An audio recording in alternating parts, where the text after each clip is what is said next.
राजपाल जी, आप एक इनिशिएटिव के साथ जुड़े हैं जिसका नाम है टिम्फियो, यानी कि training is must for everyone. अब ये किस तरह की ट्रेनिंग आप दे रहे हैं, उसमें आपका क्या किरदार है, क्या भूमिका है, आप किस तरीके से इसमें शामिल हो रहे हैं टिम्फियो में? टिम्फियो, जैसे आपने क्वेश्चन पूछा वैसे ही मैंने क्वेश्चन पूछा था कि टिम्फियो से मैं क्यों जुड़ूं, टिम्फियो मेरे लिए क्या है। 20 साल से 25 साल से आपने कॉमेडी में और फिल्मों में बहुत देखा है, लेकिन बोलते ना कि मस्खरागिरी के साथ में थोड़ी थोड़ी कभी कभी मशविरागिरी का भी मैच खेल लाना चाहिए। तो आज मशविरागिरी का मैच खेलने आया हूँ। टिम्फियो ने हमें training is must for everyone, यानी प्रशिक्षण सबके लिए बहुत ज़रूरी है। मैं सिर्फ इसको इसलिए कि जब आपने मुझसे पूछा, ऐसा ही प्रश्न मैंने पूछा था टीम से, टिम्फियो टीम से, कि मैं कोई मोटिवेटर नहीं हूँ, मैं कोई मेंटोर नहीं हूँ, मैं कोई स्पीकर नहीं हूँ, तो मैं इसको क्यों करूँ। तो आज की डेट में पूरी दुनिया, there is whole world become small village. पूरी दुनिया एक छोटा सा गांव जीपीएस में आ गई, जहाँ पे 2 टियर सिटी है, 3 टियर सिटी है। तो मुझे ऐसा लग रहा है कि मोबाइल सबके पास में है। एक साइट पे आप जाते हो तो आप दूसरी साइट, तीसरी साइट, लाखों साइट आपकी खुलती चली जाती हैं। तो इसलिए टिम्फियो को, जब टिम्फियो टीम ने मुझे पढ़ाया और मैंने सुना, तो मुझे लगा कि मुझे क्यों चुना। मैंने सबसे पहले उनसे पूछा कि मुझे क्यों इसके लिए चुन रहे हो।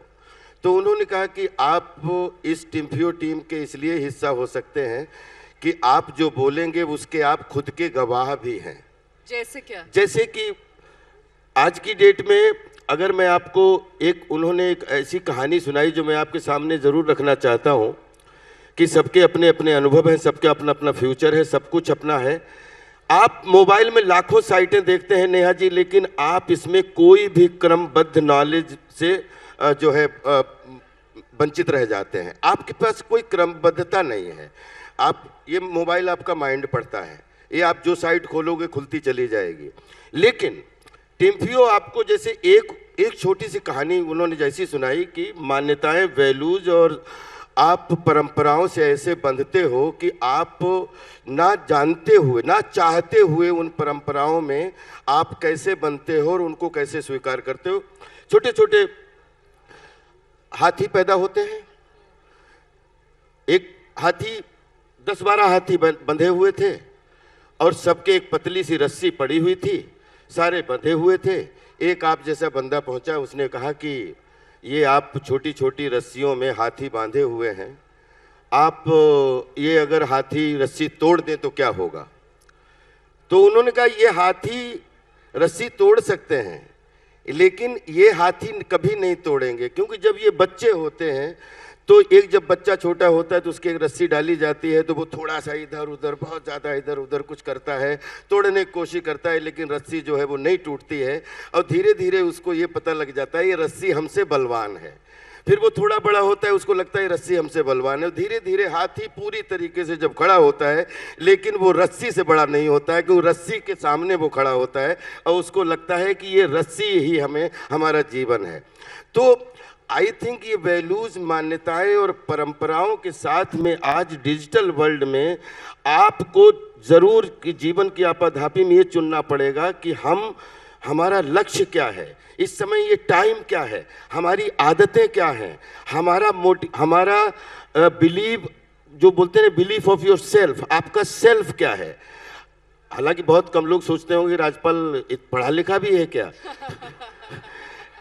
लेकिन, और चेंज ऑफ योर सेल्फ, ये 5 चीज़ों की कुछ ऐसी बातें की हैं कि इसमें ऐसी कोई लाइन आपको नहीं मिलेगी जो आपने लाखों बार ना सुनी हो। लेकिन मैं आपको दावा करता हूं कि आपने क्रमबद्धता मिस की है, और अगर क्रमबद्ध तरीके से आप अपने लक्ष्य को पूरा करने चाहते हो तो आप विश्वास करिए, इनको एक बार इन लाइनों को जरूर सुनिएगा। मुझे लगता है पूरे देश दुनिया के 2 टियर 3 टियर के बच्चे अगर इनको सुनेंगे और 5 लाइनें भी अगर इनकी याद रह गई तो 100% उनका जीवन बदलेगा। मैंने उनसे पूछा कि नेहा जी कि आप इतने सारे मोटिवेटर के बीच में अपनी बात कौन सुनेगा, लेकिन उन्होंने एक ऐसी लाइन बोल दी कि सफलता, हर आदमी दुनिया में सफलता पाना चाहता है, सफलता की होड़ लगी हुई है, लेकिन असफलता के पीछे कितनी बड़ी असफलता है उसको जीना नहीं चाहता है। जीत, हर आदमी जीत का हार पहनना चाहता है, लेकिन हार का हार कोई नहीं पहनना चाहता है। जब तक हार का हार नहीं पहनोगे तब तक जीत का तिलक माथे पे नहीं लगा पाओगे। जैसे मैं आपको एक छोटा सा उदाहरण देता हूँ कि कितना बड़ा लाइन का मीनिंग है कि 4 मेढक 5 मेढक थे, 5 मेढक थे, एक पेड़ बैठे थे। एक मेढक बता, भाई सुनो सुनो सुनो, एक फैसला किया है कि मैं यहां से जंप मार रहा हूं, कूद रहा हूं। तो दूसरा बोलता है अब कितने बचे भाई? तो बोले 4 बचे। तो बोले कि 4 आपके हिसाब से, गणित के हिसाब से तो 4, एक ने तो फैसला कूदने का कर लिया, गणित के हिसाब से 4 बचे, लेकिन वो कूदा नहीं, उसने सोचा है, अभी भी 5 ही हैं। तो आप सोचिए कितना बड़ा मीनिंग बदलता है कि कूद ने फैसला सुना, सोचा। जिस आदमी ने सोचा, इसके मतलब वो स्टेडियम में शामिल हो गया, या पहलवानी के स्टेडियम में, या क्रिएटिव स्टेडियम में, या खेल के स्टेडियम में अगर शामिल होना है तो उस अखाड़े में आपको वो चीज़ें प्रशिक्षण के रूप में लेनी पड़ेंगी जो दांव से आप मात खाते हैं। सॉरी, मैं आपकी आज ज़्यादा टाइम लूंगा नहीं, आपके लिए क्योंकि टिम्फियो पूरे देश दुनिया के लिए, जब मैं पहले सोचा था कि कोई ऐसी चीज़ बने जिसमें कुछ ऐसा हो पाए कि हमें मालूम है 2 टियर में, 3 टियर में लाखों राजपाल रहते हैं, लाखों धोनी रहते हैं, लाखों अब्दुल कलाम रहते हैं, लेकिन अगर उन्हें क्रमबद्ध प्लेटफॉर्म मिल जाए तो इतने सच्चे और अच्छे होते हैं कि शहर के बच्चों से इंस्पिरेशन लेके वो भी अपने इस फील्ड में बहुत अच्छी उपयोगिता दिखा सकते हैं। रेडी स्क्रिप्ट रहती है या फिर उसमें आप अपना भी योगदान देते हैं? इस फिल्म में इस टिम्फियो जो एक 1.5 घंटे का कार्यक्रम है, इसमें मेरा कोई राइटिंग के पीछे कोई योगदान नहीं है।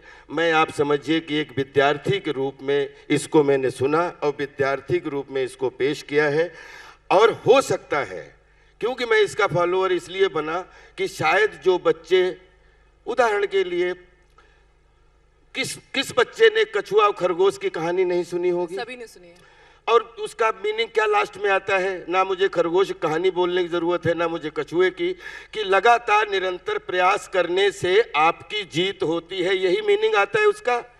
इसके बाद उसका मीनिंग शुरू होता है कि लगातार निरंतर प्रयास करने से जीत तो होती है, लेकिन अगर जीत का अहंकार हो जाए तो फिर एक ऐसी आराम मिलती है जिसमें आपके अहंकार की हार होती है, और उस सरलता रूपी जीत, सरलता रूपी कोशिश की जीत होती है, जिसमें खरगोश को अहंकार हो गया था कि अपन क्या थोड़ा आराम करते हैं, जीत ही लेंगे।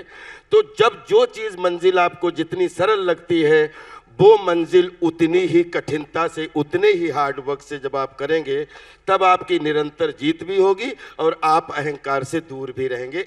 ये छोटी छोटी कहानियों के बीच में जो हम आपके माध्यम से, थैंक यू आज तक पूरी टीम, थैंक यू, आपने इस टिम्फियो कार्यक्रम को एक प्लेटफॉर्म साहित्य आज तक के माध्यम से दिया। जब आपको मैं देखती हूँ ना राजपाल जी, एक ही गाना मेरे जहन में आता है। करियर से करियर तो दुनिया को है, आज नेहा जी बोल लेने दो, प्रशिक्षण सबके लिए बहुत जरूरी है। प्रशिक्षण सबके लिए बहुत जरूरी है। प्रशिक्षण की एक कहानी और आपके माध्यम से, KFC सब लोग जानते हैं साहब, कोई प्रवचन वाली बात नहीं, वो उदाहरण दे रहा हूं जिन पे हम सोचते नहीं हैं। KFC, आप फोटो जिनका लगा देखते हैं, आप इनके बारे में जानते हैं? कर्नल सैंडर्स, ये शायद दुनिया के ऐसे इंसान हुए हैं जिन्होंने शायद 1000 बार शायद हार झेली है। आज उनका फोटो जो है दुनिया को KFC के रूप में प्रेजेंट हो रहा है, और हर आदमी, बच्चे को उनकी डिटेल नहीं मालूम, लेकिन बच्चे को उनकी दुकान मालूम है। आई थिंक ये जो सफलता, क्रमबद्ध आ जाओ, आपको कर्नल बनना है, आपको सेना में जाना है। बिजनेस गुरु साउंड कर रहे हैं आप, मुझे लग ही नहीं रहा मैं किसी एक्टर से बात कर रही हूँ। अब थोड़ा सा आपकी एक कहानी और सुन लो आप, प्लीज एक कहानी और। सर, एक हमने सबने टीचर देखे हैं, नेहा जी आपने भी देखे हैं, और सामने भी बहुत प्रबुद्ध लोग बैठे हैं, उन्होंने भी टीचर देखे। टीचर का सामना सबका पड़ा है। बड़े होशियार बच्चे थे, टीचर साहब आए, एक इतना बड़ा जार रखा आके, वो बोले बच्चों ये जार कैसा दिख रहा है? बोले खाली दिख रहा है। फिर टीचर साहब बच्चों को ऐसे छोटे छोटे पत्थर उठा के लाए, उन पे डाल दिया। वो बोले कि जब वो जार भर गया तो बच्चों से पूछा ये जार कैसा दिख रहा है? बोले पत्थरों से भर गया है। फिर उन्होंने जाके दूसरी तरफ गए, वो छोटी छोटी गिट्टियां लेके आए और उन्होंने फिर उसमें डालना शुरू किया। वो गिट्टियां भी अंदर अंदर कड़कड़ कड़कड़ कड़कड़ कड़कड़ कड़ इधर उधर से अपना स्थान बना रही थी और उसके अंदर जा रही थी। उन्होंने कहा बच्चों ये भर गया? तो बोले कि हाँ साहब ये भर गया। फिर वो रेता लेके आए और रेता से उन्होंने फिर उसमें डालना शुरू किया तो पता लगा कि वो 1 बोरी रेता भी चली गई उस जार में। अब ये 3 चीजें डाली और उन्होंने बच्चों से बोला कि बेटा इससे क्या सीखा? तो बोले कि पहले आपने पत्थर डाले, फिर आपने कंकड़ डाले, फिर आपने रेता डाली। बोले जीवन में अगर आपको उच्च शिक्षा पढ़नी है, चाहे आप किसी दुनिया के इंस्टीट्यूट में चले जाएं, लेकिन जिस दिन आपने पहले रेत निगेटिविटी और आपके अंदर कुकर्मों की अलग अलग आपकी थिंकिंग की रेता अगर जार पहले पूरी भर दी तो एक पत्थर भी उसमें नहीं आएगा। तो आप अपने पहले जार में अपने परिवार रूपी पहले पत्थर को जगह दीजिए, अपने समाज को दीजिए, फिर उसके बाद में छोटी छोटी कंकड़ियों से उसके लक्ष्य भरिए, उसके कोने भरिए ताकि आपको पॉजिटिव वाइब्रेशन मिले। और उसके बाद में जब जगह बच जाए पत्थरों से कंकड़ों से तो रेता रूपी निगेटिविटी थोड़ी थोड़ी डाल के और उसको भरने की कोशिश करिए। जिंदगी में कितने भी उतार चढ़ाव आए सफलता आपके हाथ लगेगी। ये बात अब जय बाबा राजपाल यादव।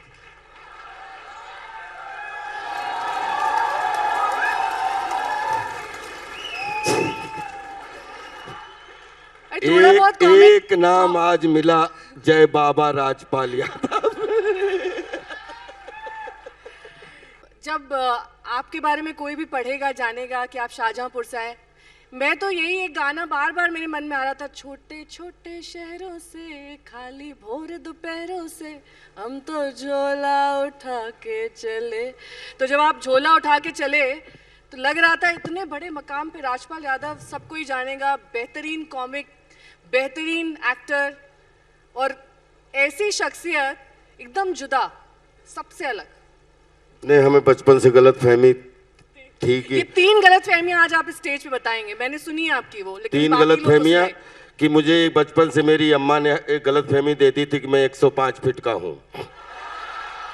हाँ गलत फहमी है, इसमें आपका भाई कोई नुकसान नहीं है। मामा के लड़के से झगड़ा हो गया था, उसको मैंने पटक दिया, उसने मुझे टिंगू बोल दिया था। अब माँ वो रोता हुआ माँ के पास गया, माँ ने कहा तुमने क्यों इसको मारा? तो हमने कहा ये हमें टिंगू बोल रहा है। तो बोले नहीं नहीं, हमारा लल्ला 100 फीट का है। तो वो 100 फीट की हाइट वो आसमान से ले ली है और 5 फीट 2 इंच का हूं तो इसमें किसी को नुकसान भी नहीं है। लेकिन अगर गलत फहमी मेंटल है कि हमारी 105 फीट 2 इंच हाइट है तो आप विश्वास करिए क्रिएटिविटी की हाइट की कोई सीमा नहीं होती। जहाँ से 7 समंदरों की माप समाप्त होती है वहाँ से कला का उद्गम होता है। हम उस हाइट को बिलोंग करते हैं, तो इसलिए हाइट से बहुत प्यार करते हैं और हाइट सबकी बढ़े इसलिए उस फाइट को जागरूक करने आए हैं जिसका नाम है प्रशिक्षण सबके लिए बहुत जरूरी है। आप कुछ भी करिए लेकिन training is must for everyone. जिस आदमी ने ट्रेनिंग नहीं की वो कितनी भी बॉडी बना ले वो अखाड़े का पहलवान नहीं बन पाया। छोटा छोटा पहलवान उसको दांव पेच से गिरा देता है, लेकिन जब ताकत भी हो और उसके बाद में हार का आभास भी हो तो उसके बाद और गला पूरा हार से सजा हुआ हो तो उसके बाद जीवन के फील्ड में जो जीत के माथे पे तिलक लगते हैं उनकी तालियों गड़गड़ाहट ही अलग होती है। एक ही गलत फहमी बताई आपने, और भी बहुत सारी गलत फहमी। दूसरी गलत फहमी यह है कि मैं दुनिया का सबसे सुंदर आदमी हूं, क्योंकि मुझे बचपन से लेके आज तक आगे खड़ा किया गया। मुझे कक्षा 6 तक ये गलत फहमी थी कि मुझे टीचर बहुत प्यार करते हैं, मैं बड़ा होशियार आदमी हूं, इसलिए सुबह सुबह प्रार्थना में बोलते हैं चलो बच्चों लाइन में लगो, राजपाल आ गया हो, आ बेटा आ गया, चलो बच्चों लाइन में लगो, राजपाल आ गया हो। ये सर आए हैं, इनसे मैडम आई हैं, इनसे मिलो, राजपाल आ गया, आ जाओ बेटा, तुम दिख नहीं रहे हो। लेकिन कक्षा 6 के बाद पता लगा कि ये प्यार व्यार कुछ नहीं था, एक्चुअली हाइट का कॉम्बिनेशन बिठाने के लिए मुझे आगे खड़ा किया जाता था। और कक्षा 6 में जब मुझे हाईएस्ट मार्क्स मिले पूरे स्कूल में, सुनासिन्ना जूनियर हाई स्कूल बंडा में, तब मुझे रात में पता लगा कि ये नहीं, ये हाइट की वजह से आगे था। और उस दिन संकल्प ले लिया था, एक बच्चे ने, चारों तरफ झिंगुर, कुत्तों की आवाज़ और सन्नाटा, कोई लाइट नहीं। हमने कहा अगर मुझे गलतफहमी आगे खड़े होने की हमारे टीचरों ने करवा दी तो दुनिया में इतनी मेहनत करूंगा, इतनी कोशिश करूंगा कि जब भी खड़ा हूं तो आगे खड़ा हूं। Thank you. एक और गलतफहमी है आपको राजपाल जी, तो आप बहुत ऊंचाई और लंबाई तो आपकी दूसरी लंबाई हो गई, बहुत खूबसूरत है आप। बहुत खूबसूरत। और तीसरी जो हाइट है वो पर्सनल हाइट है, और जिसमें इतनी ज्यादा फाइट है, और उसी को बोलते हैं लाइफ है, और लाइफ इज ब्यूटीफुल। लाइफ में वाइफ का भी बहुत अहम किरदार होता है। लाइफ में वाइफ का, आपकी लाइफ में वाइफ 19 है या आप 19 हैं और वो 20 है? नहीं, मैं इसमें एक वाइफ को अकेले अगर दे दूं सारा क्रेडिट तो भी नारी शक्ति का अपमान हो जाता है। मुझे लगता है हर आदमी के जीवन में एक नारी शक्ति होती है। पहले वो बेटी के रूप में बड़ी होती है, फिर बहन के रूप में खड़ी होती है, फिर बीवी के रूप में, जीवन साथी के रूप में चलती है, और हर मुसीबत में आसमान के सामने एक लोहा बन के वो खड़ी होती है, वो माँ के रूप में खड़ी होती है। तो मुझे लगता है कि मैं अपने जीवन में 4 नारी शक्तियों के साये में पलने वाला लड़का हूँ। एक जिसमें बेटी है, जिसमें पिता हूँ, एक जिसमें बहन है, जिसमें भाई हूँ, एक जीवन साथी है, ये पिलर है, और एक हमारे ऊपर जो है साया के रूप में माँ का साया है। राजपाल जी, आप रील्स देखते हैं? है? आजकल एक रील आ रही है जिसमें हमेशा आपकी एक डायलॉग की क्लिप यूज होती है, जिसमें आप हंस हंस के एक डायलॉग बोल रहे हैं। नहीं, लेकिन कभी कभी डर भी लगता है कि हमारे कंधे बंदूक रख के क्या क्या लिख जाते हैं पता नहीं क्या लेकिन थैंक्स टू मीडिया, हम एक दिन बैठे अपनी वाइफ से यही बात कर रहे थे कि मीडिया बहुत समझदार है, उसको पता है ये राजपाल ने लिखी है, राजपाल ने नहीं लिखी है। हमारा कहाँ पे फोटो लगता है, क्लिप तो कहीं भी इंसर्ट कर देते हैं वो। मुझे लगता है मैं क्लिप ही बन चुका हूँ अब तो। मुझे लगता है मेरी सिम कार्ड बनने की अब बारी है कि अब मैं इसके मीम के बाद सिम कार्ड बन जाऊं, जिसके हाथ में हूं उसके मोबाइल में चुपके से छोटा बन के पेश हो जाऊं।